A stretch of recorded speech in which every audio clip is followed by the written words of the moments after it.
go to sleep wealthy. You wake up ruined. No invasion, no bombs, no sirens. Just numbers on a screen collapsing so fast, they erase an entire way of life. In a matter of days, fortunes built over decades disappear. Savings vanish. Jobs evaporate. Confidence shatters. This wasn't a normal recession. This was the Great Depression.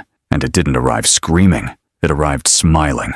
To understand how America fell this hard, you have to rewind to when everything felt unstoppable. The party before the silence. It's the early 1920s. The war is over. The soldiers are home. Factories that once made weapons are now pumping out comforts. Cars, radios, vacuum cleaners, refrigerators so fancy they turn iceboxes into museum artifacts. America isn't just recovering. It's flexing. Cities rise vertically. Steel frames punch holes in the sky. New York grows upward, like gravity took the day off. Jazz spills out of clubs, apartments, and radios. Fast, loud, everywhere. Nobody fully understands it, but everyone feels it. The economy hums with confidence. People don't hope the future will be better. They assume it. Economists call it a permanent boom. Newspapers promise endless growth. The phrase "good times" stops sounding temporary. And powering all of it is one idea: mass production. The machine that changed everything. Henry Ford doesn't just build cars. He builds momentum. The moving assembly line turns a luxury into a standard. What once took half a day now takes barely over an hour. Cars flood the streets. Auto plants explode with demand. Steel, oil, rubber. Entire industries get dragged along for the ride. America isn't walking anymore. It's accelerating. Electricity reaches deeper into cities. Radios enter millions of homes. By the end of the decade, tens of millions of Americans sit around glowing boxes listening to voices they've never seen. Entertainment becomes national. Advertising becomes psychological. Desire becomes engineered. But while cities glow brighter, the countryside starts to dim. The people who missed the party. Farmers don't get the same ending. During the war, they were heroes. Food was scarce. Prices were high. After the war, demand collapses.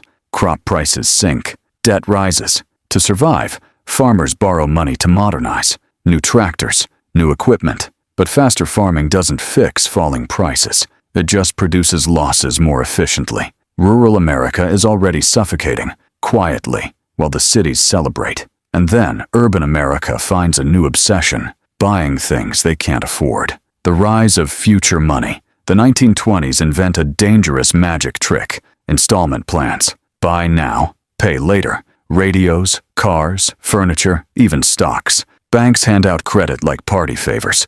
No serious background checks. No real safety nets. If you can breathe, you can borrow. Debt becomes invisible. Risk feels optional. And Wall Street? Wall Street turns this optimism into gasoline.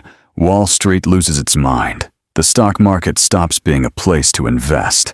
It becomes a place to believe. Margin trading lets people buy stocks with borrowed money. $10 down buys $100 of shares. The logic is simple. Stocks are rising, so they'll keep rising. Everyone knows someone who got rich. Barbers, butchers, taxi drivers. When shoeshine kids start handing out stock tips, the warning lights are flashing. But nobody wants to hear alarms at a party. Between the mid-1920s and 1929, stock prices soar beyond reality. Companies create layers of holding companies, owning other holding companies, producing nothing, just paper, promises, vibes. A few voices warn that this isn't sustainable. They're ignored. Optimism is louder than caution. Money reigns. Jazz plays. And then, October arrives. The day confidence died, October 1929. At first, the market wobbles. Then it stumbles. Then it collapses. Prices freefall. Phones scream. Ticker tapes overflow. Panic spreads faster than logic. Billions of dollars evaporate. Not hypothetically, but personally. Homes, retirements, college funds. People who felt rich days earlier are suddenly finished. Outside the exchange, crowds gather. Some cry, some stare. Some don't speak at all. The roaring decade doesn't fade out. It slams into concrete. And this was only the opening act. When borrowed money comes due, the crash triggers margin calls. Brokers demand repayment immediately, but the money doesn't exist. Assets are worth less than the loans behind them. Paper wealth collapses into nothing. Banks realize they're exposed, too exposed, so they fail. And when banks fail, trust evaporates. The runs begin, people hear rumors. They rush to withdraw savings. Lines stretch around buildings, doors lock, money runs out. Families lose everything. Entire lifetimes erased because the system blinked. Banks close across the country, and America realizes something terrifying. The safety net was imaginary. A global domino effect. The damage doesn't stay domestic. American banks pull money back from overseas. Europe, already fragile after the war, buckles. Trade collapses. Factories slow. Nations panic. The world economy chokes, and leaders respond the only way they know how, by pretending it isn't happening. Mild and despair officials reassure the public. Newspapers downplay the damage. But hunger doesn't read headlines. Unemployment explodes. By the early 1930s, 1 in 4 Americans is jobless. Factories shut down. Cities hollow out. Bread lines replace paychecks. Soup kitchens become routine. Children faint in classrooms, not from boredom, but from hunger. This isn't metaphorical suffering. It's physical. When hope runs out, suicide rates climb. Families delay marriages. Birth rates fall. People stop planning futures they can't afford. Then, nature delivers the final blow. Years of over-farming strip the plains bare. Drought arrives. Wind follows. Dust storms rise like walls. They swallow towns, blot out the sun. Families flee west with whatever fits in a car. Most find nothing waiting.